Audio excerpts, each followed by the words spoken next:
बात अब ज्योति के 2100 रुपये की करता हूं। कबीर पुकार के दो ये बात लख ले, एक साहेब की भक्ति वो भूखों को कुछ दे। कबीर धन चाहे तो दान कर, मुक्ति चाहे जप नाम, जो कोई दोनों नी इच्छा करे सरे सभी काम। कबीर गुरु से शिष्य जब दीक्षा मांगे, मन कर्म वचन धरे धन आगे। गरीबदास जी ने कहा है कि तन मन धन सब अर्पिए भक्ति, मुक्ति के काज, जिनके उर में बंदगी तो क्या इंद्र का राज। कबीर 10वां अंश गुरु को दीजे, जीवन जन्म सफल कर लीजिए। गीता अध्याय 3 श्लोक 10 व 15 में भी यही कहा है कि श्लोक नंबर 10, प्रजापिता यानी परमेश्वर कबीर जी ने पूरा सृष्टि के प्रारंभ में प्रजाओं की तथा यज्ञों धार्मिक अनुष्ठानों के ज्ञान की रचना करके यानी सूक्ष्म वेद बताकर कहा कि तुम मेरे द्वारा बताए धार्मिक अनुष्ठान विधान के अनुसार यज्ञ यानी धार्मिक क्रिया करके उसके द्वारा वृद्धि को प्राप्त हो, यानी धनी बनो व भक्ति से भगत बनो।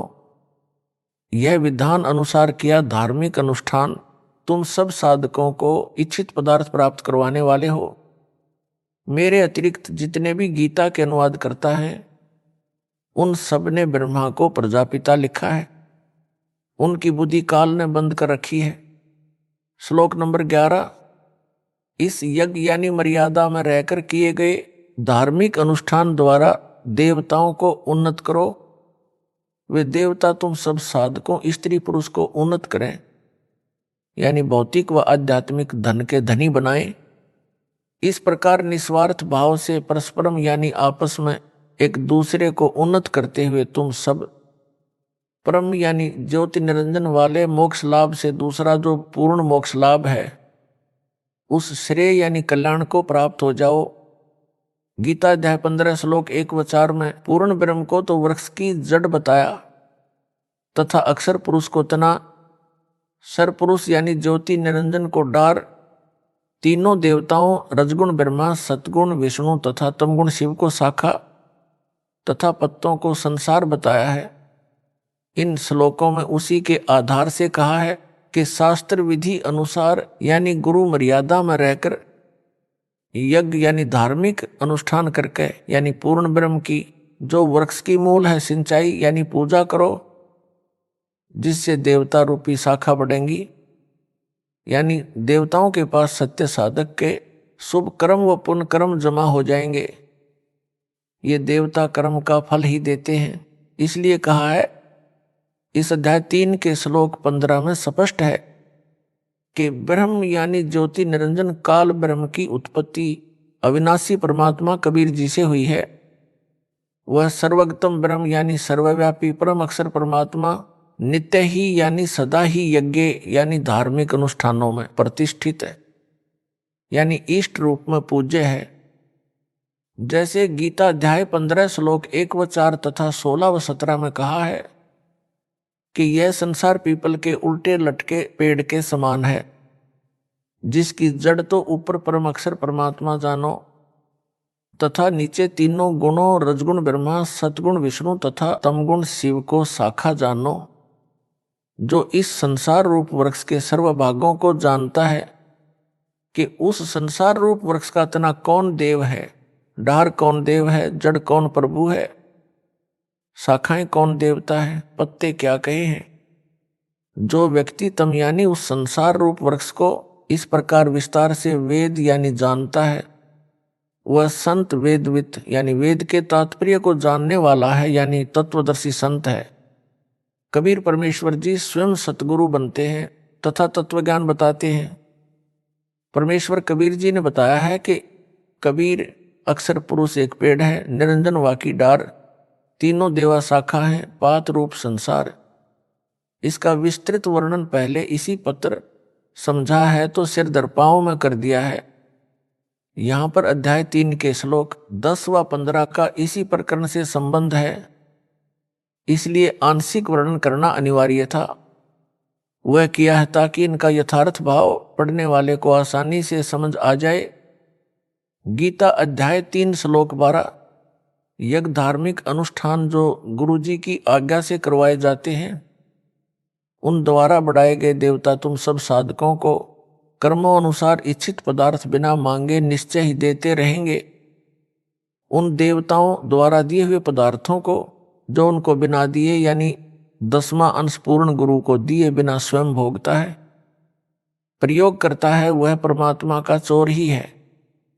विवेचन गीता अध्याय 15 श्लोक 1 व 4, 16 व 17 का सार यह है कि यह संसार एक वृक्ष के तुल्य जानो, जिसकी जड़ को परम अक्षर ब्रह्म यानी पूर्ण ब्रह्म जानो, तने को अक्षर पुरुष यानी परब्रह्म जानो, एक मोटी डार को ज्योति निरंजन काल ब्रह्म यानी सरपुरुष जानो, और मानो कि उस डार को 3 शाखाएं हैं, उनको रजगुण ब्रह्मा, सतगुण विष्णु तथा तमगुण शिव जानो। इन तीनों शाखाओं को जितने पत्ते लगे हैं उनको संसार के जीव जंतु मानो जानो। पौधे से पेड़ बनता है, जैसे बीज बोया पौधा बना, उस पौधे की मूल रूट को जल डाला यानी सिंचाई की तो पौधे के सब अंग, तना, डार, शाखा व पत्ते विकसित हुए, पौधा पेड़ बना, फिर शाखाओं को फल लगे, बिना मांगे ही फल अपने पेड़ से मिलने लगे, पक पक कर गिरने लगे। ये एक उदाहरण है। गीता में लिखे प्रसंग को दास ने ठीक से समझा और समझाया है, जो वर्तमान तक किसी ऋषि, महर्षि व देवताओं को समझ नहीं आया था। यह संजय दिल्ली अज्ञानी को तर्क देता है कि रामपाल को ज्ञान नहीं है, वह पेड़ की जड़ को पूर्ण ब्रह्म बताता है। संजय स्वयं मूर्ख है, उसे सब मूर्ख लग रहे हैं, मूर्ख को सब मूर्ख लगते हैं। दास ने कहा है कि ना तो पेड़ पूर्ण ब्रह्म है, ना उसकी जड़ यानी रूट, ना मिट्टी जिससे पेड़ को पोषक तत्व प्राप्त होता है। यह तो प्रकरण वश उदाहरण देकर गीता में तथा सूक्ष्म वेद में अध्यात्म ज्ञान समझाया है, जो दास ने सुलझाया यानी सरल किया है। गीता अध्याय 3 श्लोक 13, जो भगत जन व भगत मतियां पूर्ण गुरु सतगुरु द्वारा किए धार्मिक अनुष्ठान में पूर्ण ब्रह्म यानी परम अक्षर ब्रह्म को इष्ट मानकर प्रतिष्ठित करके भोग लगाया जाता है, फिर शेष बचे प्रसाद को खाते हैं, वे सब पापों से मुक्त हो जाते हैं। जैसे पहला पाप दान ना करना, दूसरा पाप गुरु के अतिरिक्त अन्य को दान करना, जो कुपात्र को दिया दान भी पाप है, उसका कोई लाभ नहीं मिलता। विष्णु धर्म के प्रवर्तक बाबा जम्बेश्वर जी ने कहा है कि कुपात्र को दान देना ऐसे व्यर्थ जाता है जैसे रही की जमीन में बीज बोना। सुपात्र को दिया दान ऐसे लाभ देता है जैसे उपजाऊ डहर भूमि में बीज बोना। तीसरा पाप निर्धारित धन दान न करना, जैसे यह दास ज्योति हवन यज्ञ के लिए 1.25 किलोग्राम गाय या भैंस का घी दान करने को कहता है। फिर यह भी विधान है कि 10वां अंश सच्चे व पूर्ण गुरु को दान करना चाहिए, वह ना किया तो भी पूर्ण लाभ नहीं मिलता। चौथा पाप सत्य साधना ना करके नकली गुरु से दीक्षा लेकर भक्ति व दान करना। पूर्ण ब्रह्म की पूजा ना करके देवी देवताओं को इष्ट रूप में पूजना 5वां पाप है। भूत विद्या वालों के पास जाना यह 6ठा पाप है। तीर्थों पर पूजार्थ जाना आदि आदि अनेकों पाप है। उपरोक्त सब पापों से मुक्ति भक्तों भगत मतियों को दिलाने के लिए ज्योति यज्ञ के लिए दास रामपाल दास 2100 रुपये दान करने को कहता है तथा अखंड व खुला पाठ करवाने की भी प्रेरणा करता है, ताकि धीरे धीरे 10वां अंश भी गुरु को दान हो जाए। भगत को एक बार 10वां अंश अधिक लगता है। इस विधि से उनको पापों से बचाता है। सन 2015 के बाद हालात सामान्य होने के पश्चात प्रतिवर्ष परमेश्वर कबीर जी के प्रगट दिवस पर विशाल भंडारा किया जाता रहा है। सन 2019 में तो हरियाणा तथा मध्य प्रदेश में दोनों जगह भंडारा किया गया था, जिसमें करोड़ों रुपए का पुण्य किया गया तथा जंतर मंत्र दिल्ली में लगातार 3 वर्ष भंडारा किया। सन 2020 में कोरोना महामारी के कारण कोई कार्यक्रम नहीं किया गया, तो भी टीवी चैनल पर परमात्मा का प्रगट दिवस मनाया, पाठ किया। अब 23 सितंबर 2020 से 3 आश्रमों में लगातार पाठ किए जा रहे हैं। आगे महीने में एक आश्रम में 2 पाठ 5-5 दिन के किए जाएंगे, जो दास की आज्ञा से किए जा रहे हैं, महापुण्य प्रदान करेंगे। इसके अतिरिक्त भूखों को घर घर जाकर भोजन सामग्री बांटी जा रही है।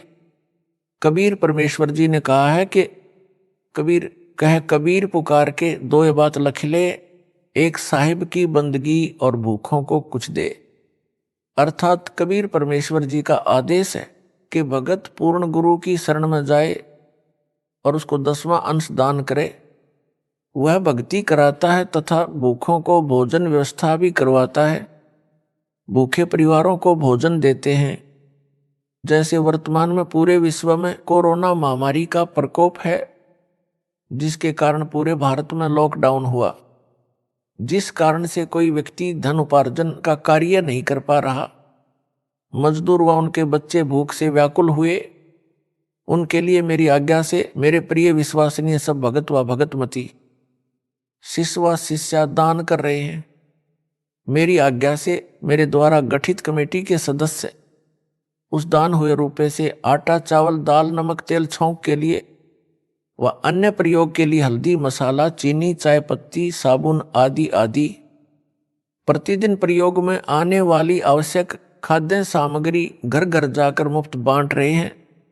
उनको दुखी परिवार बताता है, कल से कुछ नहीं खाया है, बच्चे बिलख रहे हैं। ऐसी आपदा के समय किया गया राहत कार्य सेवादारों को सेवा का लाभ देता है, दानियों को दान का लाभ देता है। यह धार्मिक यज्ञ मेरे सुशिष्याएं सुपुत्री कर रहे हैं। किसी को दवाई नहीं मिल रही है, उसे दवा देते हैं। उन दुखियों की आत्मा दानी व सेवादारों को दुआ देती है। परमात्मा ऊपर बैठा सबके ऊपर नजर रखे हुए हैं। संजय साकट दिल्ली तो नीम हकीम खतराए जान है। इसको अध्यात्म का काखा भी ज्ञान नहीं है, बस गुरु बनने की हवस उसे लगी है। यह दास इसलिए ज्योति यज्ञ के लिए 2100 रुपए दान करने को कहता है। उन रुपयों का 1.25 किलो स्वदेशी घी, गाय भैंस का जो 750 रुपये का मानो, शेष 1350 रुपये से धर्म यज्ञ व आश्रम में सत्संग के समय नाम दीक्षा के लिए जो बाहर से आने वाले भक्तों व भगतमतियों के लिए आवश्यक वस्तुएं, जैसे पंखे बिछाने के लिए दरीवा, मैट, आटा, चावल, चीनी, लकड़ी, तेल, गैस आदि आदि में हिस्सा लगाया जाता है। कई करोड़ रुपए की राहत सामग्री सेवादारों ने वितरित कर दी है। दिन रात एक कर रखा है। कई परिवार ऐसे मिले जो बता रहे थे कि कई दिनों से कभी एक समय भोजन खाया, कभी भूखे रहे। ऐसा चल रहा था। यदि आज भोजन नहीं मिलता तो परिवार के सब सदस्य आत्महत्या कर लेते। ऐसे ऐसे महापुण्य के कार्य आप भक्तों व भगतमतियों के दान से, दास की आज्ञा से आपके भाई बहन सेवादार कर रहे हैं। एक संजय दिल्ली है जो दिन रात ऐसी धर्मात्माओं में दोष निकालता रहता है, भक्तों व दास की निंदा करता रहता है, अपने कर्म खराब कर रहा है, केवल आश्रम में बनाता हुआ खाता है।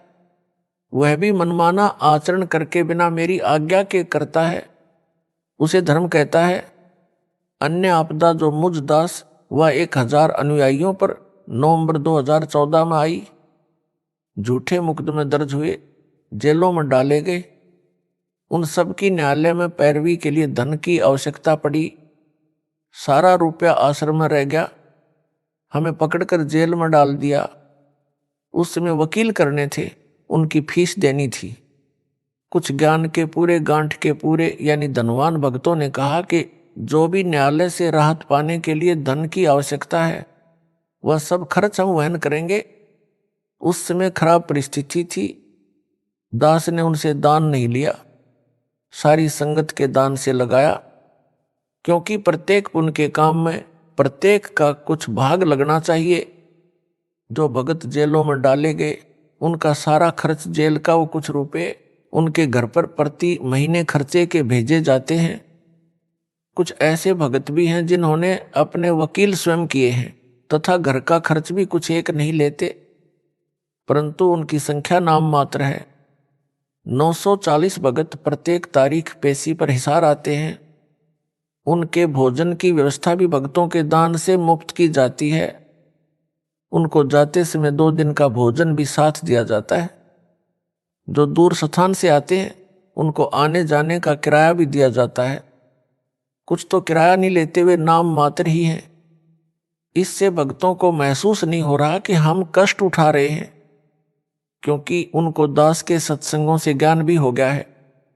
परमेश्वर कबीर जी ने कहा है, कबीर मानो संसारी लगन में दुख सह करोड़ा, सतगुरु शरण में आए के जो दुख सहे सो थोड़ा। अर्थात मानो स्त्री पुरुष अपने संसारिक कार्यों में अनेकों कष्ट सहन करते हैं, मुकदमे भी होते हैं, जेलों में भी जाते हैं, यात्रा में भी गर्मी सर्दी में आते जाते हैं, पैसे भी खर्च होते हैं, समय भी व्यर्थ जाता है, कष्ट भी उठाते हैं। कभी कभी तो सर्दी के मौसम में रेलवे स्टेशन पर एक चद्दर में रात गुजारनी पड़ जाती है। किसी की पुत्र वधू ने आत्महत्या कर ली, सारा परिवार जेल में, धन खर्च कष्ट भी, घर का नाश हो जाता है। इसके विपरीत भगत परमात्मा की भक्ति, वो सतगुरु शरण में जो कष्ट उठाते हैं उनका समय व्यर्थ नहीं होता। वे भक्ति समण करते करते यात्रा करते हैं, उनका खर्च हुआ किराया धर्म माना जाता है। जो हिसार कोर्ट में केस में हाजिरी के लिए तारीखों पर आते हैं उनको आम के आम, गुठलियों के दाम दोनों मिलते हैं।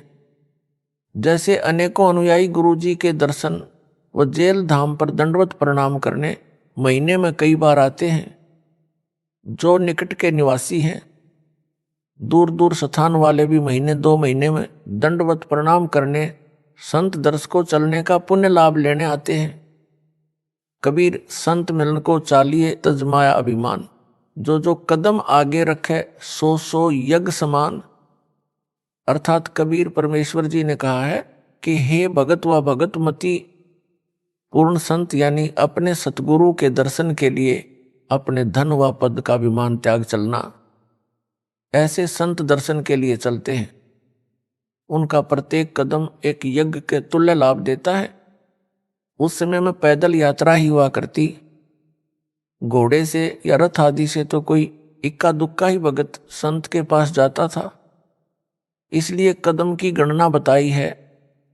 वर्तमान में वाहन से ही यात्रा अधिक है, उनको भी कदम के हिसाब से लाभ मिलेगा, क्योंकि आसाम, मध्य प्रदेश, गुजरात, राजस्थान का दूर स्थान, बिहार आदि दूर देश प्रदेश से गाड़ी से आना भी खाला जी का घर नहीं है। हिम्मत है उन पुण्यात्माओं की, वह विशेष कृपा है परमेश्वर कबीर जी की उनके ऊपर, जो ऐसे कलयुग में सब कार्य छोड़कर गुरु दर्शन को चल पड़ते हैं। ना गर्मी देखते हैं, ना सर्दी देखते हैं। धन्य है उनके माता पिता जिनसे जन्म लिया, धन्य ये भगत व भगतमती जिनमें यह प्रबल प्रेरणा बनी है। इनको पूर्ण ज्ञान है। संसारिक लगन में भी तो अनेकों कष्ट भोगने पड़ते हैं, परमात्मा प्राप्ति के लिए ये कष्ट कुछ भी नहीं है। इनका बेड़ा पार होगा। कुछ पाने के लिए कुछ करना भी पड़ता है। काल के दूत संजय दिल्ली ने भक्तों को जेल धाम हिसार में आने से रोका, कहा कि हिसार नहीं जाना, मेरे पास आना। यह संगत को उपरोक्त संत मिलन को चलने वाले पुण्य से वंचित करवाकर भक्ति हानि करवाना चाहता था, परंतु दास के आदेश के पश्चात और अधिक संगत हिसार आने लगी। जब तक सूरज चांद रहेगा, भक्तों भगत मतियो तुम्हारा नाम रहेगा। इसी प्रकार जो मुकदमे में हैं, वे मुकदमे की सेवा में हिसार कोर्ट में पेशी पर आते हैं, उनको भी यही लाभ मिलता है। उनको तो मार मार खीर खिलाई जा रही है, धन भाग है उनका, पूर्ण ज्ञान है उनको भी, नहीं तो विचलित हो जाते। कोई भी टस से मस नहीं हुआ है। 1-2 ज्ञान में कच्चे थे, वे उसके यानी संजय दिल्ली के जाल में फंसे हैं। गीता अध्याय 3 श्लोक 14-15 का सरलार्थ, संपूर्ण प्राणी अन्न से उत्पन्न होते हैं, क्योंकि नर मादा से उत्पत्ति उनके शरीर से निकले बीज से होती है। बीज अन्न खाने से बनता है, इसलिए कहा है अन्न की उत्पत्ति वृष्टि यानी बारिश के जल से होती है। पहले समय में सब कृषि बारिश पर निर्भर थी, इसलिए कहा है बारिश यज्ञ यानी धार्मिक अनुष्ठान जो विधि विधान से किया जाता है उससे होती है। यज्ञ यानी धार्मिक अनुष्ठान शास्त्रों में वर्णित विधि से किए कर्मों से होता है। कर्म काल ब्रह्म ने उत्पन्न किए, क्योंकि काल ब्रह्म यानी ज्योति निरंजन के लोक में सब प्राणियों को कर्म करके ही खाने पीने की सुविधाएं मिलती हैं। केवल सतलोक जो सबका निज घर है उसमें बिना कर्म किए सब सुख सुविधाएं मिलती हैं। और ब्रह्म अक्षर पुरुष यानी ज्योति निरंजन की उत्पत्ति अविनाशी परमात्मा यानी पूर्ण ब्रह्म कबीर जी से हुई जान।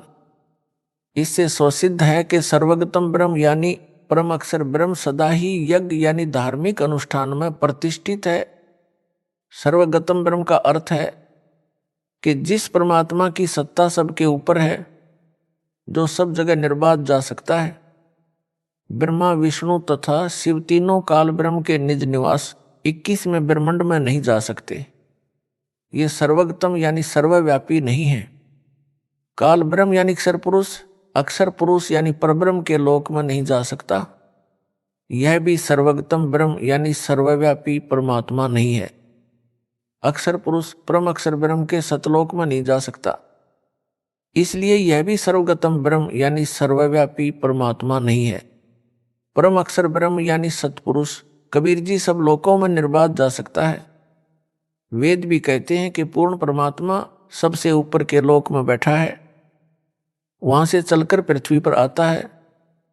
रास्ते में अक्षर पुरुष का लोक भी है, उसमें भी आता है, फिर क्षर पुरुष के लोक में पृथ्वी पर आता है। संत गरीबदास जी ने भी यही कहा है कि अजब नगर में ले गए हमको सतगुरु आन, झलके बिंब अगाध गति सूते चादर तान। अमर लोक से सतगुरु आए रूप धरा कारवाना, ढूंढत ऊंट महल पर डोले बूझत साह बयाना। अर्थात कबीर परमेश्वर जी जो गरीबदास जी के सतगुरु हैं, वे मेरे को यानी संत गरीबदास जी को सतलोक से चलकर आकर गांव छुड़ानी में मिले, अपने अमरलोक यानी सतलोक में लेकर गए। हम वहां सुख की नींद सोए यानी सूते चादर तान।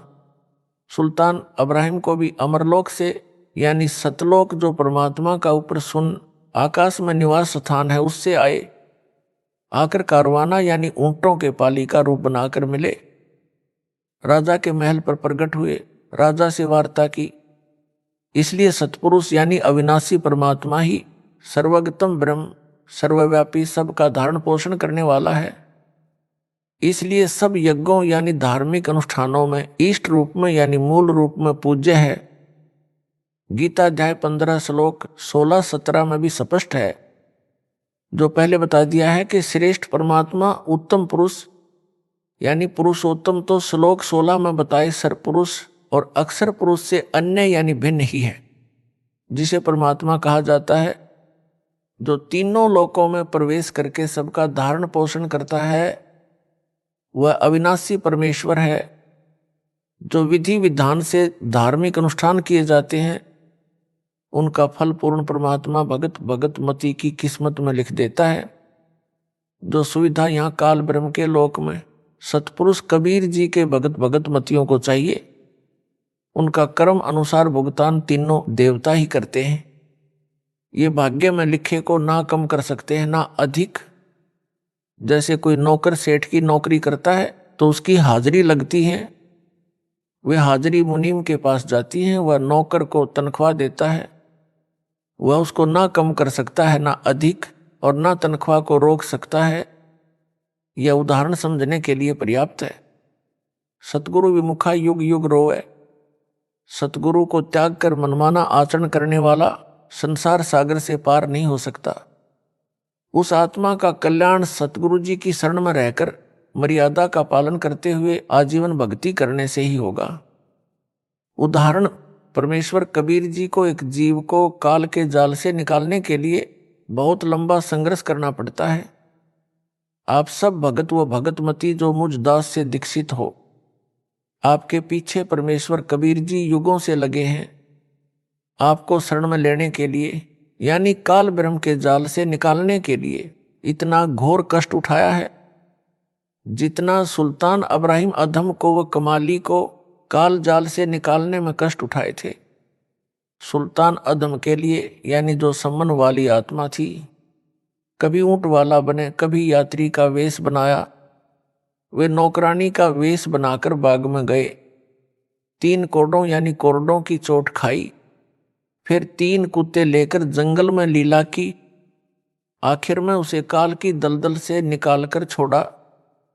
संत गरीबदास जी को कबीर परमेश्वर जी ने बताया है कि जो जन मेरी शरण है, ताका हूं मैं दास, गेल गेल लाग्या फिरूं जब तक धरती आकाश। एक ही उदाहरण आपको सब प्रमाण देगा जो इस प्रकार है। जीव को अपनी शरण में लेने के लिए परमेश्वर कबीर जी पहले जीव की शरण में स्वयं जाते हैं। प्रमाण जो कमाली लड़की शेख तकी की बेटी थी, उसको कैसे शरण में लिया और सतगुरु शरण त्याग कर उसने क्या क्या कष्ट उठाए, तथा अंत में सतगुरु शरण में आकर ही मोक्ष प्राप्त किया। एक पुस्तक दास ने लिखी है, आध्यात्मिक ज्ञान गंगा। उसमें परमेश्वर कबीर जी का चारों युगों में प्रकट होने वाला वर्णन है। सतयुग तथा त्रेता युग में स्वामी रामानंद यानी काशी वाले की आत्मा वेदविग व गंगाधर नाम का ऋषि था, तथा कमाली वाली आत्मा उसकी पत्नी दीपिका व सूर्या नाम से थी, जो दोनों युगों में जन्मे। वे दोनों प्रत्येक युग में पति पत्नी बने, दोनों जन्मों में निसंतान रहे। उन आत्माओं को शरण में लेने के लिए परमेश्वर कबीर जी दोनों युगों में बालक रूप में उनको मिले, उनको अपने परवरिश की सेवा देकर पुनभागी बनाया। परंतु उन जीवनों में उन दोनों ने दीक्षा नहीं ली, शरीर छोड़कर दोनों स्वर्ग गए। फिर दोनों का पृथ्वी पर भिन्न स्थानों पर जन्म होता रहा। स्वामी रामानंद को भी कलयुग में शिष्य बनकर शरण में लिया। कमाली की कथा इस प्रकार है। दीपिका व सूर्या वाली आत्मा मुसलमान धर्म में राबिया नाम की कन्या के रूप में जन्मी। जब वह 12-13 वर्ष की थी, तब सतपुरुष कबीर जी उसको जिंदा बाबा के रूप में जंगल में मिले, उसे ज्ञान समझाया। पूर्व जन्म के शुभ संस्कार से लड़की ने शीघ्र ज्ञान समझकर दीक्षा ले ली। 4 वर्ष वह साधना की, फिर धर्म के व्यक्तियों के दबाव से त्याग दी, मुसलमान धर्म वाली साधना करने लगी। पूरी कथा आप पुस्तक आध्यात्मिक ज्ञान गंगा तथा पुस्तक कबीर परमेश्वर में पढ़ें। यहाँ केवल उसी प्रसंग पर चर्चा करूंगा जो आप जी को समझाना चाहता हूं।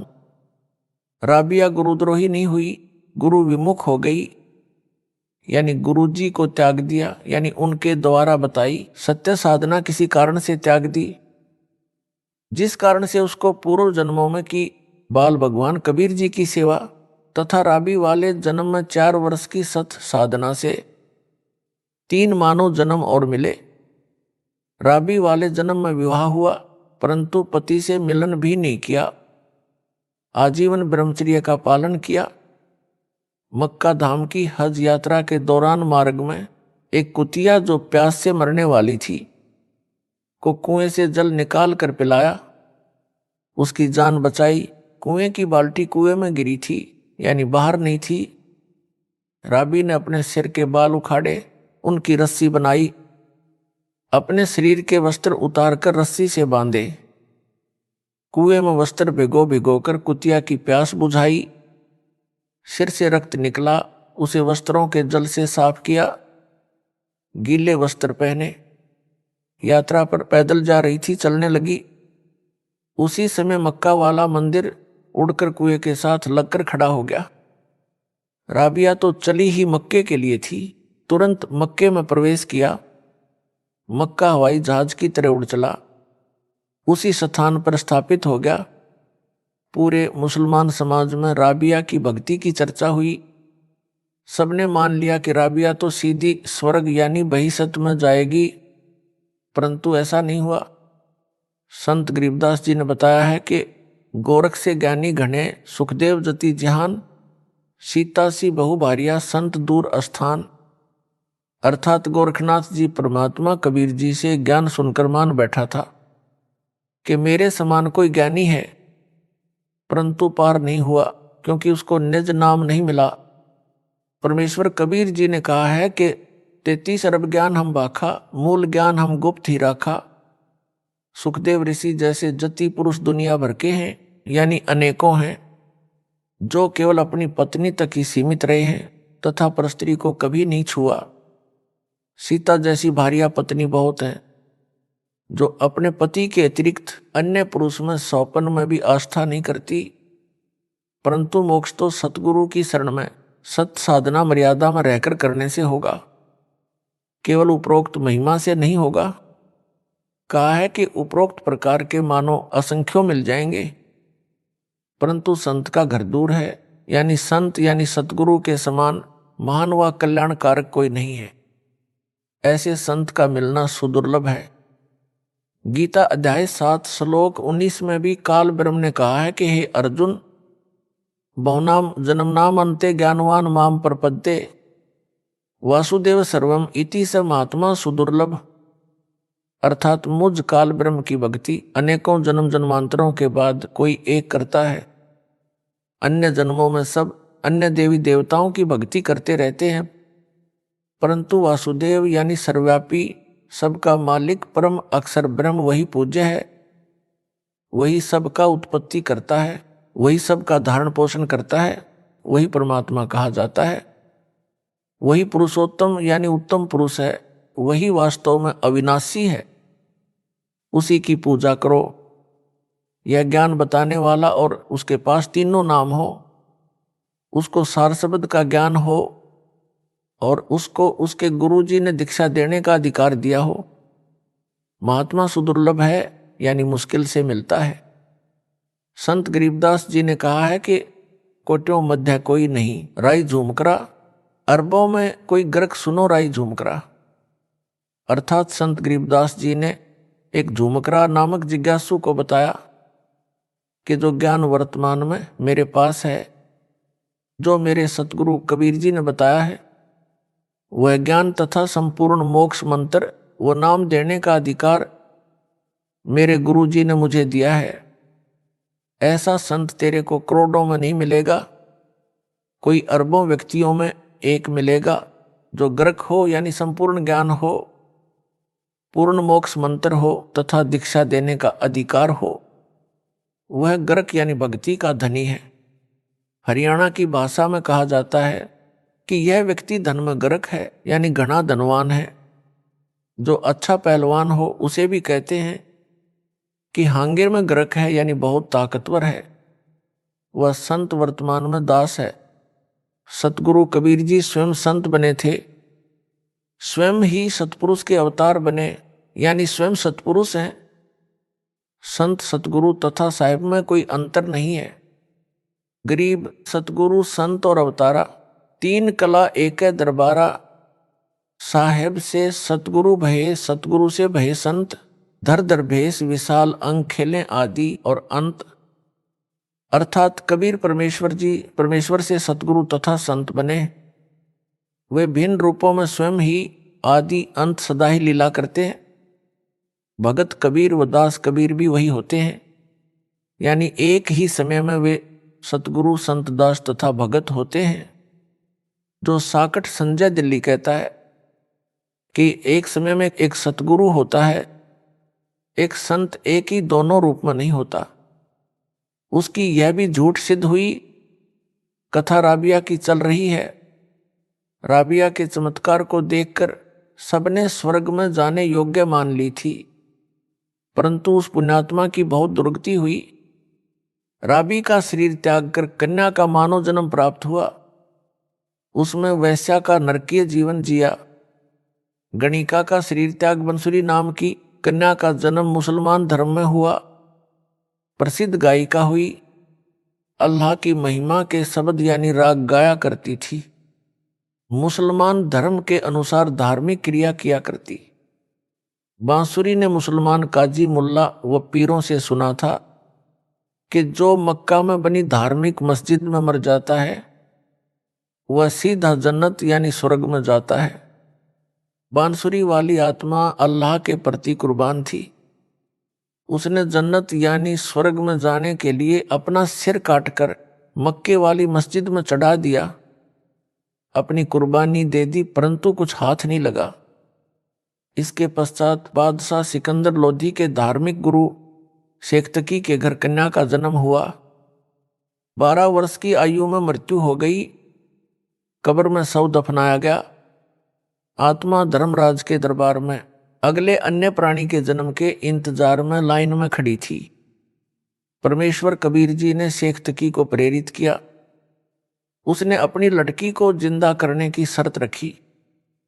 राजा सिकंदर लोधी व दिल्ली तथा आसपास के हजारों व्यक्ति जो दर्शक खड़े थे, कब्र खुदवाकर मृत लड़की को कबीर परमेश्वर जी ने जीवित किया।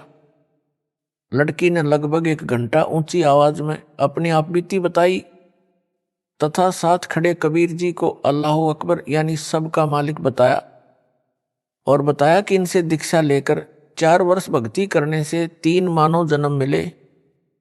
अब मेरा मानव जन्म का संस्कार नहीं बचा था। ये परमात्मा धर्मराय दरबार में अभी अभी गए। धर्मराय को धमकाया कि ये आत्मा मेरी है, इसे छोड़ो। धर्मराय ने खड़ा होकर इनका सत्कार किया, हाथ जोड़कर मेरे को इनके हवाले कर दिया। लड़की ने अपने पिता शेख तकी के घर जाने से इनकार कर दिया। अपने परमपिता कबीर जी के घर पुत्री रूप में गई, दीक्षा ली, पुनः सतगुरु शरण में आई। तब उस आत्मा का काल के जाल से छुटकारा हुआ। आप सभी आत्माएं जो दास के उपदेशी और जो आगे दीक्षा लेंगे, कबीर जी ऐसे ही युगों युगों से पीछे पड़कर धर्म कर्म भक्ति से चार्ज करते रहे।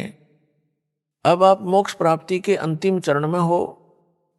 अब गलती ना करो, दया करो उस परमेश्वर पर।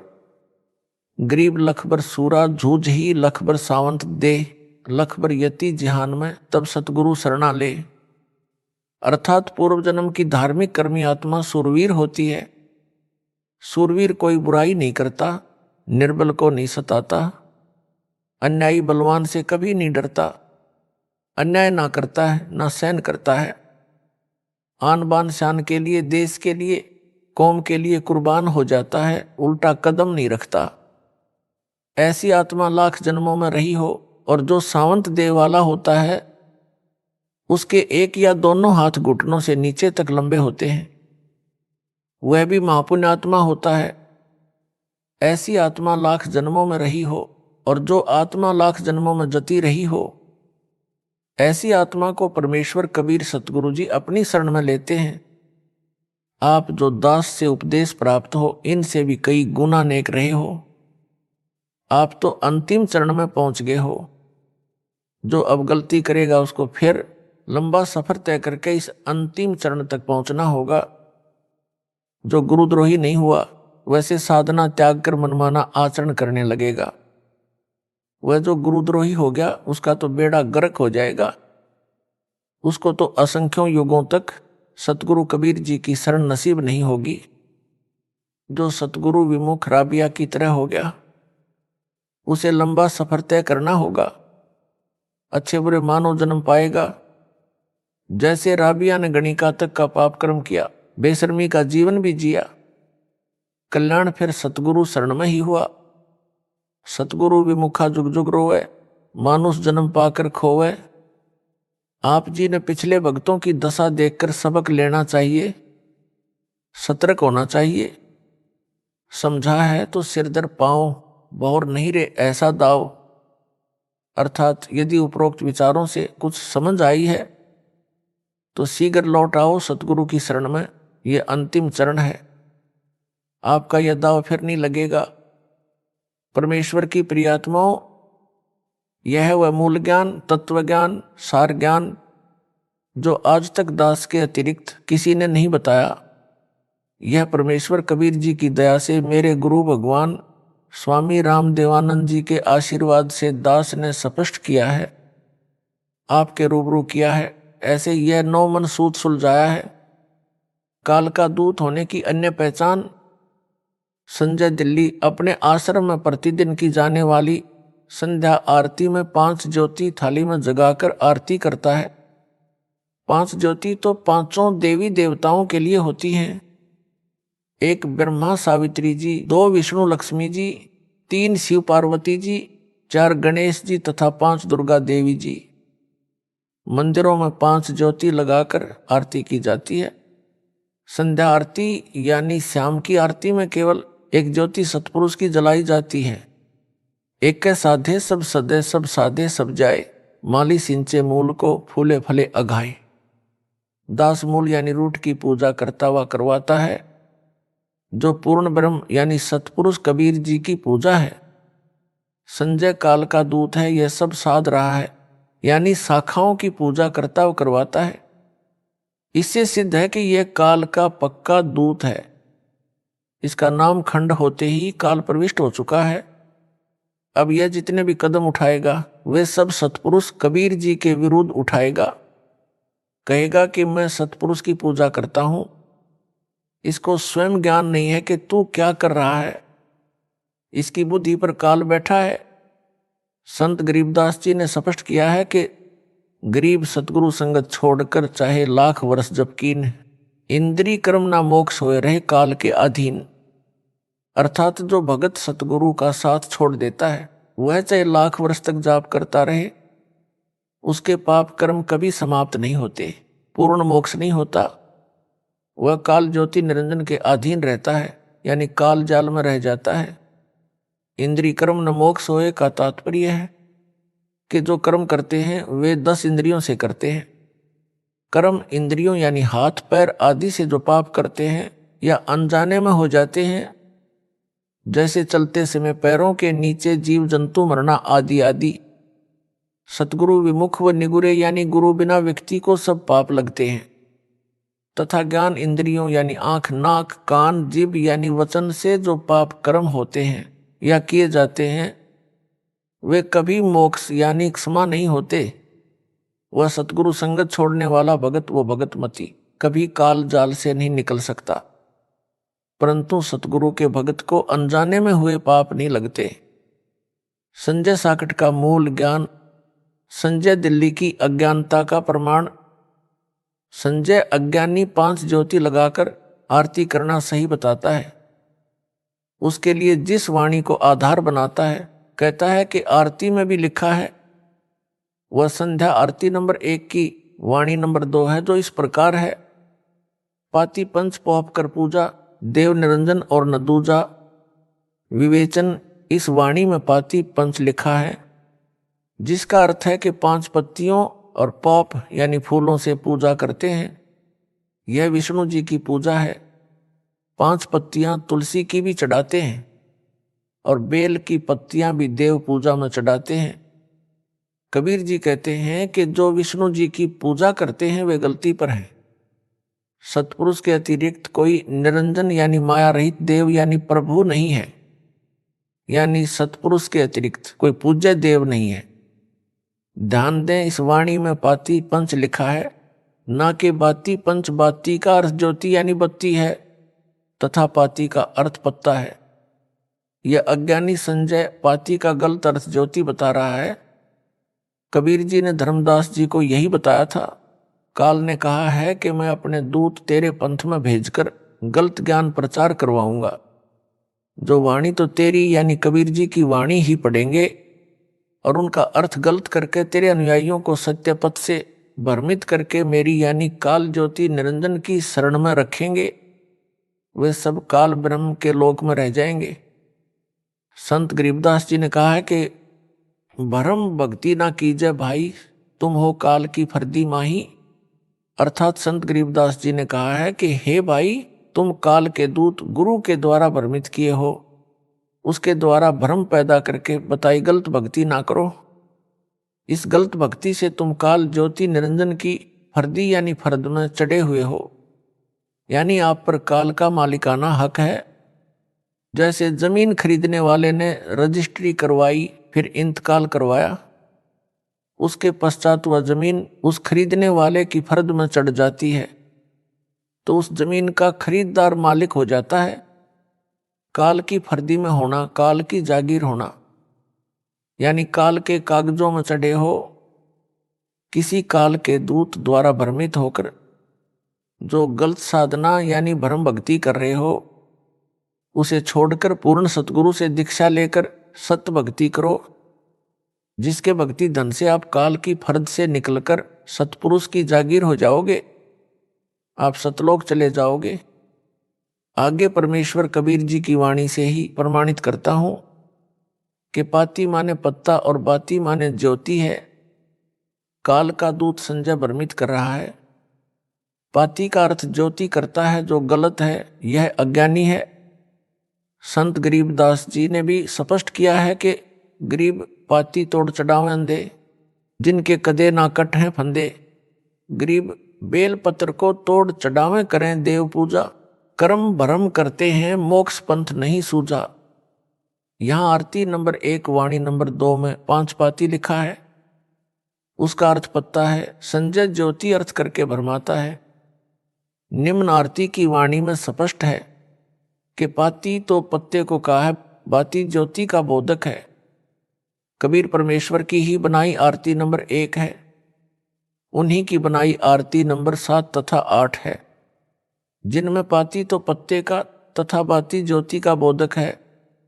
आरती नंबर 7 वाणी नंबर 3 में इस प्रकार है, तेज का थाल तेज की बाती, तेज का पुष्प तेज की पाती। आरती नंबर 8 वाणी नंबर 3 इस प्रकार है, आपे दीपक आपे बाती, आपे पुष्प आप ही पाती। इन दोनों वाणियों में कबीर परमेश्वर जी ने स्पष्ट कर दिया है कि तेज का थाल तेज की बाती, बाती का अर्थ ज्योति है। रुई की बनी बाती जो दीपक में रखकर घी या तेल दीपक में डालकर जलाई जाती है, जिसे ज्योति भी कहते हैं।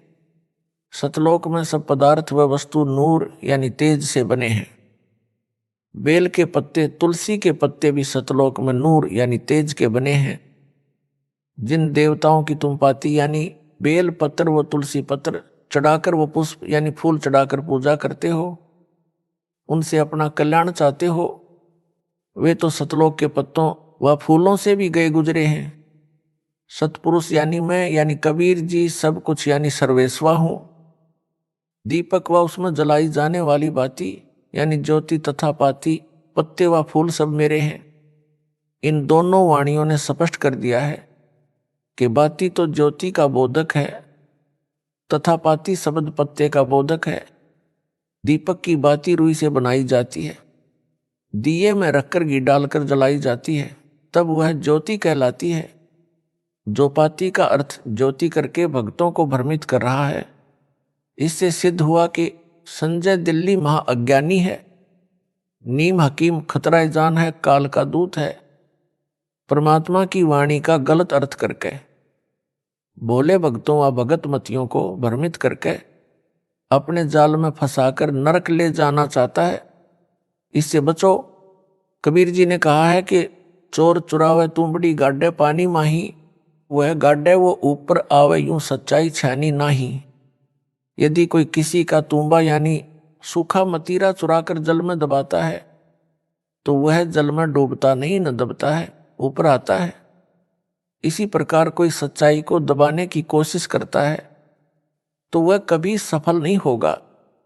इससे सिद्ध हुआ कि संजय दिल्ली झूठा है। गरीब झूठे गुरु के आश्रय कदे ना उधरे जीव, सच्चा सतगुरु कबीर है आदि परम गुरु पीव। अर्थात नकली गुरु से दीक्षा लेकर जीव का कभी उद्धार नहीं होगा। सतगुरु कबीर जी सच्चे सतगुरु तथा परमेश्वर हैं। वर्तमान में दास की शरण में आना परमात्मा कबीर की शरण में आना है। संजय साकिट कहता है कि कबीर साहिब तथा कबीर देव में अंतर है, एक परमात्मा का बोध नहीं है। यानी कबीर देव जहां लिखा है वह कबीर परमेश्वर के बारे में नहीं है। उत्तर जो अज्ञानी पाती यानी पत्ते का अर्थ ज्योति यानी घी से जलने वाला दीपक कर सकता है, तो कबीर देव का अर्थ अन्य, कबीर साहिब का अर्थ अन्य करने में क्या शर्म करेगा। कबीर देव कबीर साहिब का बोधक शब्द है। जहां वेदों में कबीर देव लिखा है उसका अर्थ कबीर परमेश्वर है। संजय सब भविष्यवाणियों को अपने लिए कही बताता है। संजय दिल्ली कहता है कि जितनी भी भविष्यवाणियां हैं ये सब मेरे लिए कही हैं। जैसे असुर निकंदन रामायणी में कहा है कि सतगुरु दिल्ली मंडल आईसी मैं दिल्ली से आया हूं, इसलिए यह मेरे लिए कहा है। मैं ही वह तत्वदर्शी संत हूं जो सबका कल्याण करेगा। इसका उत्तर कबीर जी ने कहा है कि खरनार होए केहरी कब हूं सिंह की खाल उड़ाएं। अर्थात यदि गधे को सिंह की खाल उड़ाकर शेर बनाया जाए तो वह खर यानी गधा कभी केहरी यानी लायन नहीं हो सकता, बोली से पिछाना जाएगा, यानी तत्व ज्ञान से पहचान हो जाएगी। तत्वदर्शी संत कौन है, उसका अज्ञान आपके समक्ष दास ने नंगा कर दिया है। आप समझ लें कि तत्वदर्शी कौन है। संजय दिल्ली भ्रमित करता है कि सार शब्द से मोक्ष होगा। मेरे को सार नाम नहीं दिया है तो क्या फर्क पड़ता है, मेरे पास सार शब्द है जो किसी के पास नहीं है। वाणी बोलता है, नामा छिपा ओम तारी पीछे सोहम भेद विचारी, सार शब्द पाया जद लोई आवागवन बहुर ना होई। इसका उत्तर यह है, ऐसे नकली गुरु पृथ्वी का नाश करने के लिए जन्म होते हैं। संत गरीबदास जी ने कहा है कि गरीब बीजक की बातां कहें बीजक नाही हाथ, पृथ्वी डोबन उतरे कह मीठी बात। सारनाम व सार शब्द पर विवेचन दास सत्संग में भी सतनाम सारनाम सार शब्द बताता है। एक हैंडपंप लगाने का उदाहरण भी देता है जो इस प्रकार है।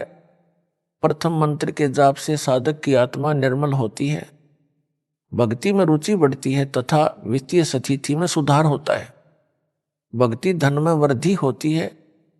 नल यानी हैंडपंप लगाने का उद्देश्य जल प्राप्ति होता है। इसी प्रकार भक्ति करने का उद्देश्य परमात्मा प्राप्ति होता है। हैंडपंप लगाने के लिए पाइप और नल की मशीन आदि खरीदने के लिए धन की आवश्यकता होती है। जिसके पास रुपया है वही नल लगवा सकता है। भक्ति रूपी नल के लिए प्रथम मंत्र की कमाई से पाइप खरीदी जाएगी, यानी सतनाम मिलेगा, जिसका श्वास उश्वास से जाप किया जाता है। जैसे पाइप को जमीन में लोअर करने के लिए बोकी यंत्र से बोर बनाना होता है। बोकी जमीन के अंदर बाहर चलाई जाती है। जब बोर जल तक पहुंच जाता है तो मिस्त्री यानी गुरुजी नल की मशीन लगा देता है। मशीन को सारनाम जानो, सारनाम का सुमिरन करना होता है। जैसे जल निकालने के लिए नल की मशीन का हैंडल पकड़कर उसे बाहर भीतर चलाना होता है, तब जल मिलता है। सारनाम का सुमिरन करने से परमात्मा मिलता है। परमात्मा सार शब्द है। परमात्मा प्राप्त करवाना सार शब्द देना है। भगत को सतनाम व सारनाम की कमाई पूरी करवाकर उसे सार शब्द दिया जाता है। यह सार शब्द देना है। संजय साकट दिल्ली मेरी सत्संग की वीडियो से वाणी सुनकर विद्वान बना फिरता है। कहता है कि नामा छिपा ओम तारी पीछे सोहम भेद बिचारी, सार शब्द पाया जद लोई आवागवन बहुर ना होई। इसका अर्थ करता है कि सार शब्द से जन्म मरण मिटेगा, सारनाम की क्या आवश्यकता है। वाणी में सारनाम नहीं लिखा जो ऊपर बताई है। सीधा सार शब्द पाया जद लोई आवागवन बहुर ना होई। झूठ बोलता है कि वह सार शब्द मेरे यानी संजय के पास है। वाणी बोलता है कि 33 अरब ज्ञान हम भाषा मूल ज्ञान गुप्त ही रखा। दास द्वारा विवेचन यही तो गुप्त ज्ञान है जो किसी को नहीं बताया, केवल रामपाल दास को बताया है। संत गरीबदास जी की वाणी है, सोहम ऊपर और है सत सुकृत एक नाम। अर्थात ओम से ऊपर सोहम, सोहम से ऊपर सारनाम, सारनाम से ऊपर सार शब्द यानी कबीर परमात्मा मिलेगा।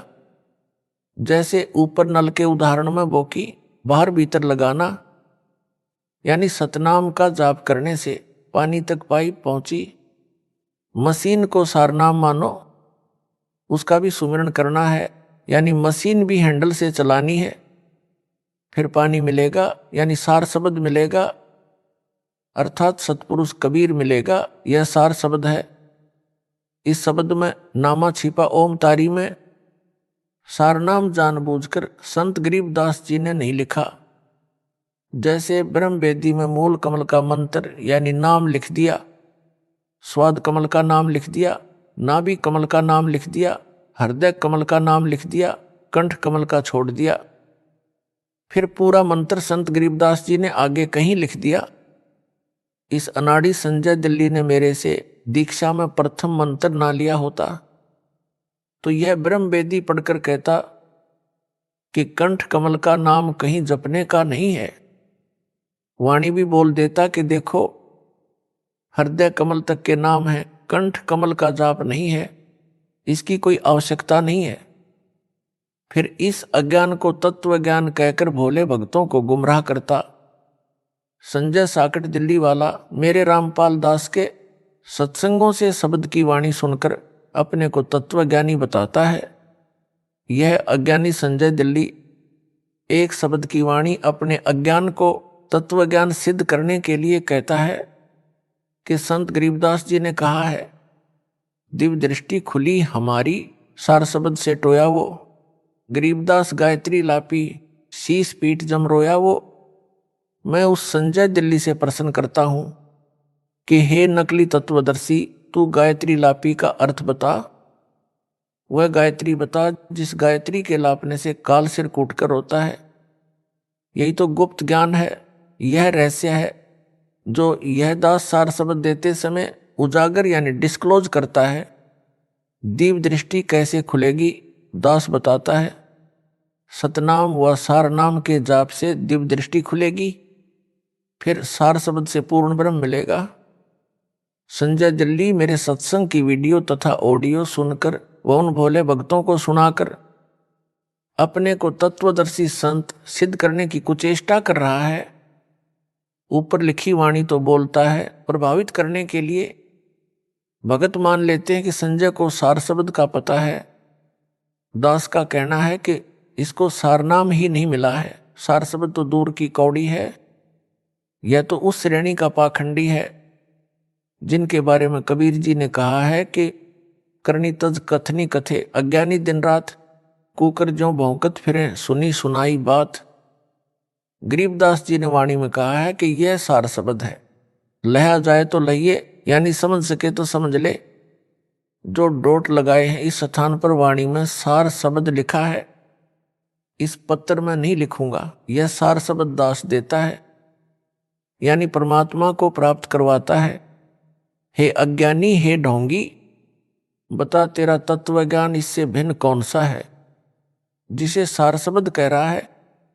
कबीर परमेश्वर ने कहा है कि संतों शब्द शब्द बखाना, शब्द फांसा सब कोई, शब्द भेद नहीं पहचाना। ओम भी शब्द है, सोहम भी शब्द है। वाणी सोहम शब्द हम जग में लाए, सार शब्द हमने गुप्त छिपाए, यानी सोहम भी शब्द है। सोहम का एक धुनात्मक शब्द भी है, सारनाम भी शब्द है।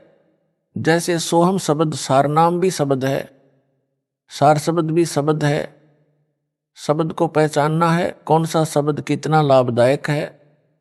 संत गरीबदास जी ने कहा है कि सार शब्द को खोज कर शब्द में पैठे, यह है वह गुप्त भेद मूल ज्ञान। कहा है कि सार शब्द मिलने के बाद भी कुछ और करना है तब मोक्ष होगा। इसका भेद दास यहां नहीं खोलेगा, क्योंकि यह है वह मूल ज्ञान, गुप्त ज्ञान। संजय साकट दिल्ली बता इस वाणी का भेद। यदि तेरे पास गुप्त ज्ञान है, मूल ज्ञान है, जो तू दावा कर रहा है मूल ज्ञान, गुप्त ज्ञान, सार ज्ञान होने का, भोले भक्तों को मूर्ख बना रहा है। संजय दिल्ली वाला कहता है कि सतगुरु अलग है, संत अलग, साहिब अलग है। एक समय में एक सतगुरु होता है, एक संत होता है। मेरे को दास को तो सतगुरु कहता है, अपने को संत भगत व दास कहता है, और तर्क देता है कि जीव कल्याण संत भगत दास से होना है, सतगुरु से नहीं हो सकता। मैं यानी संजय सबके कष्ट दूर करूंगा, यह भी इसकी झूठ है। प्रमाण संत गरीबदास जी की वाणी में, गुरुदेव के अंग की साखी नंबर 53 में, गरीब साहिब से सतगुरु भये, सतगुरु से भये संत, धर धर भेख विशाल अंग खेले आदि और अंत। अर्थात सतपुरुष यानी भगवान कबीर जी साहिब तो हैं ही, काशी में प्रगट काल में सतगुरु भी वही थे, संत भी वही थे, दास भी थे। प्रत्येक शब्द वाणी में दास कबीर लिखा है। भगत भी थे क्योंकि भक्ति का अभिनय भी करते थे। उस समय कोई अन्य संत व सतगुरु उनके समान नहीं था, ना कोई भगत ना कोई दास उनके समान था। इब्राहिम सुल्तान के बाग में नौकरानी का रूप बनाकर गए। सुल्तान ने कौड़े मारे तो भी उसे कोई दंड कबीर परमेश्वर जी ने नहीं दिया। वे तो सुल्तान को भस्म भी कर सकते थे। वर्तमान में यह दास सतगुरु है तथा संत भी है। भक्ति करता हूं, भगत हूं। प्रत्येक प्रवचन में वह वाणी में दास कहता हूं। संजय दिल्ली का यह कहना भी झूठ है। यह हर प्रकार से कपटी व महिमा का भूखा व झूठा है। ब्रह्म 4 हैं या अधिक। संजय दिल्ली कहता है कि 4 ब्रह्म हैं, मेरे अतिरिक्त किसी को ज्ञान नहीं है। उत्तर जो बेशर्म होता है वह ऐसी ही बकवास किया करता है। बुद्धिमान तो शीघ्र समझ जाते हैं। जिन्होंने दास के सत्संग कम सुने हैं वे इस पामर प्राणी के जाल में फंस गए हैं। अपड़ो ब्रह्म 4 नहीं अधिक हैं। काल के 21 ब्रह्मांड हैं जिनका यह मालिक है। इन 21 ब्रह्मांडों में काल ज्योति निरंजन को ब्रह्म कहा जाता है। संजय को ब्रह्म के अर्थ का भी नहीं पता, इसलिए बकवास कर रहा है। ब्रह्म का अर्थ प्रभु है। गीता में 3 ब्रह्म यानी प्रभु पुरुष बताए हैं। एक सर ब्रह्म यानी अक्षर पुरुष, दूसरा अक्षर ब्रह्म यानी अक्षर पुरुष, तीसरा परम अक्षर ब्रह्म यानी परम अक्षर पुरुष यानी सत्य पुरुष। परंतु 21 ब्रह्मांड का ब्रह्म यानी प्रभु ज्योति निरंजन यानी क्षर ब्रह्म है। यहाँ के ऋषि इसी को ब्रह्म यानी साहब कहते हैं। जैसे राज्य का प्रभु यानी साहब मुख्यमंत्री साहब है। मुख्यमंत्री कार्यालय के अधिकारी यानी कर्मचारी एक दूसरे से कहते हैं कि साहब का यह आदेश है। सब समझ जाते हैं कि किस साहब का आदेश है। उनको समझ है कि सीएम साहब का आदेश है। उपायुक्त कार्यालय के कर्मचारी भी यही कहते हैं, साहब का यह आदेश है। उनको भी पता होता है कि हमारे साहब यानी प्रभु कौन है। इसी प्रकार प्रत्येक कार्यालय के कर्मचारियों के लिए साहब अपना अपना होता है। इसी प्रकार काल ज्योति निरंजन यहाँ के प्राणियों के लिए जाना माना साहब यानी ब्रह्म है। इसको ब्रह्म ही कहा जाता है। कबीर परमेश्वर जी भी काल ब्रह्म के लोक में आकर इसकी जानकारी ब्रह्म कहकर देते हैं। जो ऋषिजन शीघ्र समझ जाते हैं कि ब्रह्म कौन है। कबीर जी ने बताया है कि ब्रह्म 5 रूप धारण करके एक महाब्रह्मंड के 5 ब्रह्मंडों में लीला करता है। प्रमाण शब्द कर नैनो दीदार महल में प्यारा है उनमें साखी नंबर 21 में लिखा है कि 5 ब्रह्म 5 अंड बीनो, 5 ब्रह्म नि अक्षर चिन्हो, 4 मुकाम गुप्त तय किन्हो, जा मद बंदीवान पुरुष दरबारा है। अर्थात दास ने सृष्टि रचना में विस्तार से बताया है कि काल ब्रह्म के 21 ब्रह्मांड हैं, जिनमें से 20 ब्रह्मांडों के 4 महाब्रह्मांड बनाए हैं। प्रत्येक महाब्रह्मांड में 5-5 ब्रह्मांडों का समूह बनाया है। 21वां ब्रह्मांड अकेला 5 ब्रह्मांडों के समान क्षेत्र वाला है। उसमें 4 मुकाम यानी स्थान गुप्त बनाए हैं। जो एक महाब्रह्मांड वाले 5 ब्रह्मांडों में, जिनको अंड भी कहते हैं, उनमें काल निरंजन 5 रूप बनाकर रहता है, जो वहां का ब्रह्म यानी साहब कहलाता है। इस प्रकार ब्रह्म 5 हैं, 4 नहीं। जिस ब्रह्मांड में हम रह रहे हैं इसमें सृष्टि है तथा 4 ब्रह्मांड और हैं। ऐसे 5 ब्रह्मांडों का समूह एक महाब्रह्मांड कहा जाता है। अपने वाले ब्रह्मांड सहित 5 ब्रह्मांडों में भी यही काल ब्रह्म 5 रूप बनाकर गुप्त रहता है। कहीं पर 4 अंड यानी ब्रह्मांड 4 ब्रह्म लिखा है। इस महाब्रह्मांड में अपने वाले ब्रह्मांड से अन्य 4 ब्रह्मांड और हैं। उन ब्रह्मांडों में भी यही ब्रह्म गुप्त रह रहा है। यह काल ब्रह्म की ही जानकारी है। गुप्त तो वह रहता ही है। ये 4 मुकाम यानी स्थान गुप्त हैं तथा जो 5 ब्रह्मांडों के समान क्षेत्र वाला 21वां ब्रह्मांड है, उसमें भी 4 मुकाम गुप्त बना रखे हैं। वे ब्रह्मांड नहीं है। काल का यह निज निवास स्थान है। जिस महाब्रह्मांड के एक ब्रह्मांड में हम हैं, इस ब्रह्मांड के प्राणियों तथा ब्रह्मा विष्णु तथा शिव तक को उन अन्य 4 ब्रह्मांडों का ज्ञान नहीं है। इसलिए कहीं 4 ब्रह्मांड तथा 4 ब्रह्म लिखा है। इनको भी 4 गुप्त मुकाम कहा जाता है। 21वें ब्रह्मांड में भी 4 मुकाम गुप्त हैं। इस अज्ञानी संजय दिल्ली ने कहीं पर 4 ब्रह्म पढ़ लिया, उससे तत्वदर्शी बन बैठा। जिस ब्रह्मांड में हम हैं, इस महाब्रह्मांड के मध्य वाले ब्रह्मांड में कुछ जीव काल ने भ्रमित करके रखे हैं। वे मान रहे हैं कि यह सतलोक है। यही तो काल जाल है। यही तो वह गुप्त ज्ञान, मूल ज्ञान है जो दास से अतिरिक्त किसी को ज्ञान नहीं। फिर भी हमने तो पूर्ण ब्रह्म का ज्ञान रखना है। ब्रह्म काल चाहे 20 हो, हमारे लिए उनका ज्ञान रखना क्या जरूरी है? ज्ञान तो यह रखना है कि काल ब्रह्म के जाल से कैसे छूटा जाए। वह ज्ञान दास की संगत का बच्चा बच्चा जानता है। इस संजय साकट को उसका भी ज्ञान नहीं है। यदि ज्ञान होता तो यह झूठ कपट करता ही नहीं। यह काल का पक्का एजेंट है। इससे भगत व भगतमती सावधान रहो। ऐसे अपराधी के दर्शन से भी दोष लगता है। आरती में बदलाव किया है जो महापाप है। भक्तों ने बताया है कि संजय दिल्ली ने संध्या आरती के अंत में गुरुजी यानी दास का गुरु स्तुति का शब्द है, मेरे गुरुदेव भगवान दियो काट काल की फांसी की अंतिम पंक्ति में फेर बदल कर रखा है। वास्तविक पंक्ति इस प्रकार है, स्वामी राम देवानंद दाता आपकी घनी सतावें बाता, तेरा रामपाल अज्ञान किया सतलोक का वासी। फेर बदल करके इस प्रकार बनाई है, जिसे उसके चेले आरती में गाते हैं, सतगुरु रामपाल दाता आपकी घनी सतावें बाता, तेरा दासन दास कीजियो सतलोक का वासी। इसका उत्तर इस प्रकार है, संत व सतगुरु की वाणी से उसकी छाप यानी नाम काटकर अन्य विधि से नहीं लिख सकते। कोई बदलाव नहीं कर सकते। बदलाव करना उस सतगुरु व संत का अपमान है। संजय दिल्ली की बुद्धि काल ज्योति निरंजन ने बंद कर रखी है। यह कहता है कि रामपाल पृथ्वी पर विद्यमान है, इसलिए यह कहना कि किया सतलोक का वासी गलत है। इस पंक्ति को इस प्रकार बोलना चाहिए था कि कीजियो सतलोक का वासी।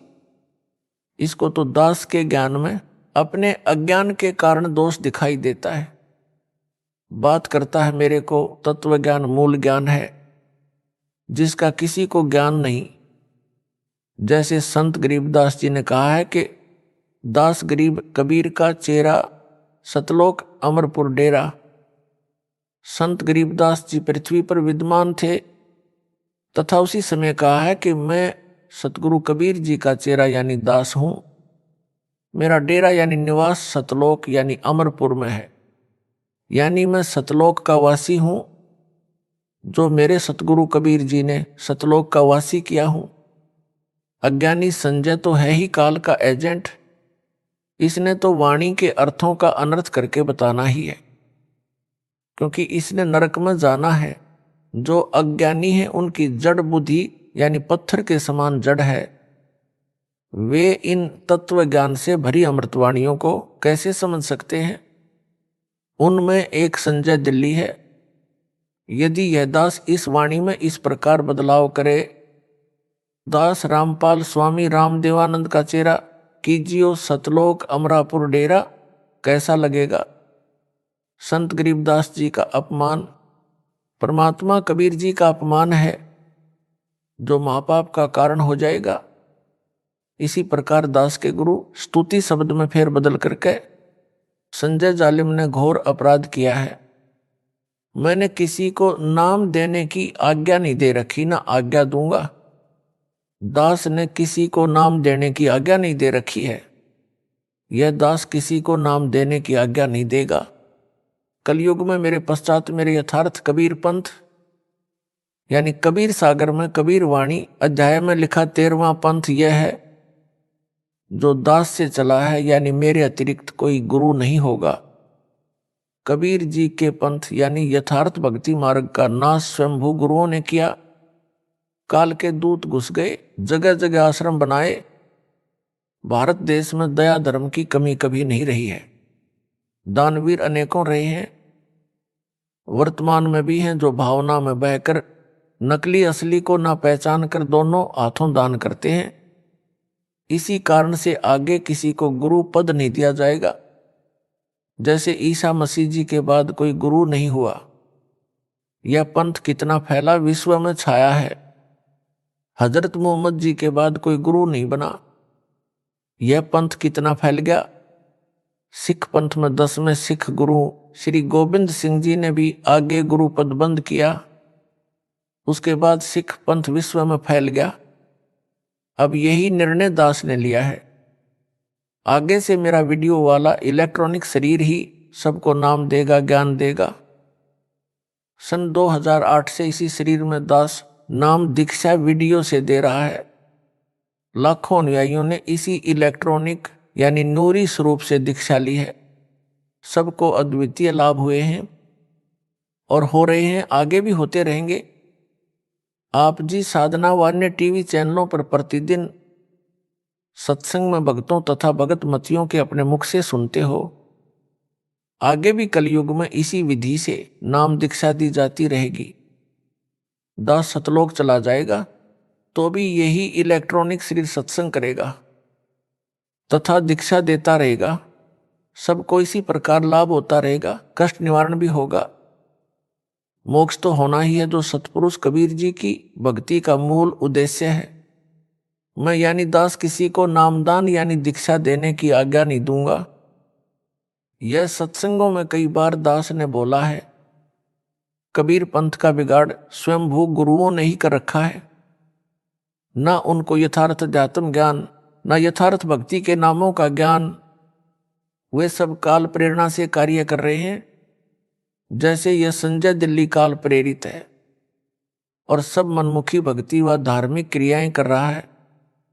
यह स्वयंभू गुरु बनने की तैयारी कर चुका है। कभी भी अपने को गुरु घोषित कर देगा, क्योंकि यह काल का दूत है। सब भक्ति के क्रम गलत कर रहा है। संत गरीबदास जी ने कहा है कि नकली स्वयंभू गुरुओं ने गांव के गांव खराब कर दिए हैं। मनमुखी भक्ति की क्रिया करवाकर सबका अनमोल मानव जीवन नष्ट करवा दिया। फिर एक परंपरा पड़ जाती है, पीढ़ी दर पीढ़ी वही चलती रहती है। नकली गुरु मानव समाज का सबसे बड़ा शत्रु है। जैसे कोई झूठा पासपोर्ट बनाता है, लोगों को गुमराह करके कहता है कि ये असली पासपोर्ट है। उसे पासपोर्ट बनाने का अधिकार ही नहीं है, तो उसका बनाया पासपोर्ट व्यर्थ है। जब वह हवाई अड्डे यानी एयरपोर्ट पर जाएगा विदेश जाने के लिए, तब वह नकली पासपोर्ट काम नहीं आएगा। बनाने वाला तथा बनवाने वाला दोनों दोषी पाए जाएंगे। उस समय बहुत देर हो चुकी होगी। इसी प्रकार जब भगत या भगतमती संसार छोड़ परलोक जाने के लिए रवाना होंगे, तब उन्हें पता चलेगा कि हमारे साथ बड़ा धोखा हुआ है। उस समय बहुत देर हो चुकी होगी। यदि संजय दिल्ली को संपूर्ण अध्यात्म ज्ञान होता तो यह नकली गुरु बनने की गलती कभी नहीं करता। इसको डर लगता कि परमात्मा नाराज हो जाएगा। यदि गुरुजी ने नाम दीक्षा का अधिकार नहीं दे रखा है तो भूलकर भी इतनी बड़ी गलती नहीं करनी चाहिए। नकली गुरु के सिर पर उन सब जीवों के जीवन नष्ट करने के पाप का भार रखा जाता है। जिन जिन को यह नाम देगा, इसको नाम दिलाने का भी अधिकार नहीं है। नाम देने का तो किसी को अधिकार देना ही नहीं है।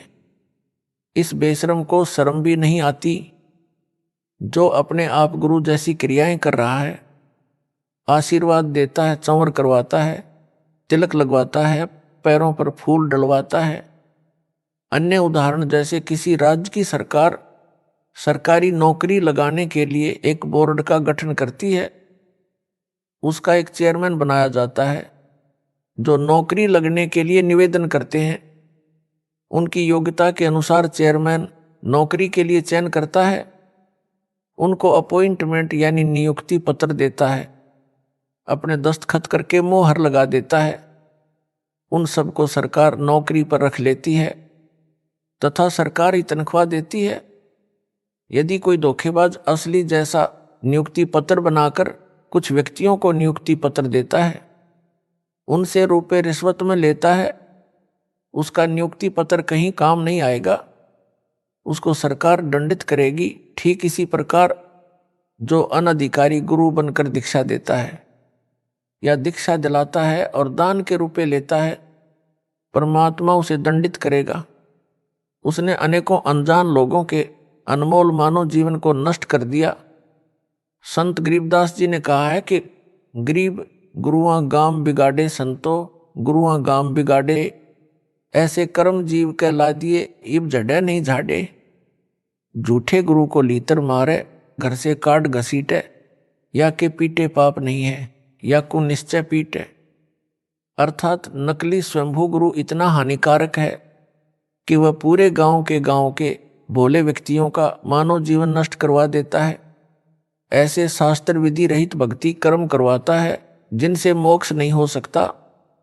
पूरा गांव उसी गलत साधना पर दृढ़ हो जाता है, समझाने से भी नहीं छोड़ता। नरक में जाते हैं, प्रेत का जीवन जीते हैं, मां कष्ट उठाते हैं। संजय गिल्ली मृत्यु के बाद भूत बनेगा। इसकी समाधि उसी गांव में बनाई जाएगी, फिर इसके अनुयायी उस यादगार की पूजा किया करेंगे। ऐसे यह जालिम अनेकों मानवों का जीवन नष्ट करेगा। यह प्रेत बनकर यहीं रहेगा। ऐसे जालिमों से मानव को बचाने के लिए परमात्मा ने दास से यह यथार्थ कबीर पंथ प्रारंभ करवाया है, जो उन्होंने 600 वर्ष पूर्व ही बता दिया था, वही आज सफल हुआ है। इसमें यह संजय दिल्ली नामक कीड़ा लगा है। इससे बचाव के लिए यह पत्र एंटीबायोटिक यानी रोगनाशक औषधि का काम करेगा। जो इसको मन लगाकर पड़ेगा उसी पर असर करेगा, उसका मानव जीवन नष्ट होने से बच जाएगा। मानव जीवन बहुत अनमोल है। इसके एक श्वास की कीमत इतनी है जो परमेश्वर कबीर जी ने बताई कि कबीर कहता हूं कहीं जात हूं, कहूं बजाकर ढोल। श्वास जो खाली जात है वह 3 लोक का मोल। अर्थात मानव शरीर प्राप्त प्राणी के एक श्वास की कीमत तीनों लोकों, स्वर्ग पाताल व पृथ्वी लोकों के समान है। यह श्वास बिना सत भक्ति के खाली जाता है तो मानव को अत्यधिक हानि होती है। जो नकली झूठे गुरुओं से दीक्षा लेकर भक्ति व दान आदि करते हैं, उनको भी यही हानि होती है। यही श्वास यदि पूर्ण गुरु जो दीक्षा देने का अधिकारी है तथा यथार्थ नाम जाप को देता है, उससे दीक्षा लेकर स्मरण में लगाया जाए तो उस सतनाम के श्वास उश्वास के एक जाप से कितना कीमती हो जाता है, वह संत गरीबदास जी ने बताया है। सतनाम पालडे रंग होरी हो, 14 लोक चढ़ावा राम रंग होरी हो, 3 लोक पासंग धरह रंग होरी हो, तो ना तुलय तुलाया राम रंग होरी हो। अर्थात पूर्ण सतगुरु जो सत दीक्षा देने का अधिकारी है, उससे दीक्षा लेकर सतनाम का एक स्मरण श्वास उश्वास से किया जाए तो उसकी इतनी कीमत हो जाती है जो वाणी में बताई है। उसको इस प्रकार समझें, तराजू जिसे तखड़ी यानी बैलेंस भी कहते हैं, गांव में तो आज भी घरों में प्रयोग होती है। एक काष्ठ की मजबूत डंडी यानी लकड़ी जो लगभग 3 फुट लंबी व 2-2.5 इंच की परिधि की गोल होती है, उसके दोनों सिरों पर लोहे की चद्दर के पलड़े रस्सियों से बांधे जाते हैं। उसके मध्य में एक रस्सी को डांडी में सुराख करके बांधा जाता है, जो 2-3 इंच बड़ी होती है, मोटी 1 इंच होती है। उसे पकड़कर तराजू से सामान तोला जाता है। जब सामान तोला जाता है तो तराजू को जांचा जाता है कि इसमें कोई खामी यानी एरर तो नहीं है। यदि डंडी सीधी नहीं होती है और दोनों पलड़े एक रेखा में नहीं होते हैं तो उस तराजू में त्रुटि है। उसको कहते हैं कि तराजू में पासंग है, पासंग ठीक करो, कुछ दाने पासंग में रखो, तब यह सही परिणाम देगी। मान लो चने तोलने हैं और तराजू में कमी है तो उस पलड़े में कुछ चने रखे जाते हैं, जो ऊपर उठा होता है, चने डालकर पलड़े एक रेखा में लाए जाते हैं। वे मुश्किल से मुट्ठी भर होते हैं, जिनसे तराजू के दोनों पलड़े सीधी रेखा में हो जाते हैं। वे चने मात्रा में 20 या 30 यानी मुट्ठी भर होते हैं तथा कुल तोले जाने वाले चनों की मात्रा 10 मन यानी 400 किलोग्राम भी हो सकती है। जिस पलड़े में मुट्ठी भर चने पासंग में रखे थे, उधर बट्टे यानी वेट रखे जाते हैं। जो चने पासंग वाले हैं वे सौदे में नहीं गिने जाते, वैसे ही पलड़े में पड़े रह जाते हैं। उनकी तो सौदे में गिनती भी नहीं होती। ठीक यही उदाहरण देकर संत गरीबदास जी ने समझाया है कि एक श्वास उश्वास से सतनाम का स्मरण करने से साधक के एक जाप की इतनी कीमत होती है कि तराजू के एक पलड़े में पूर्ण सतगुरु, जिसे उसके गुरुजी ने दीक्षा देने का अधिकार दे रखा हो, उससे दीक्षा प्राप्त करके किया सतनाम का एक श्वास उश्वास का स्मरण रख दे।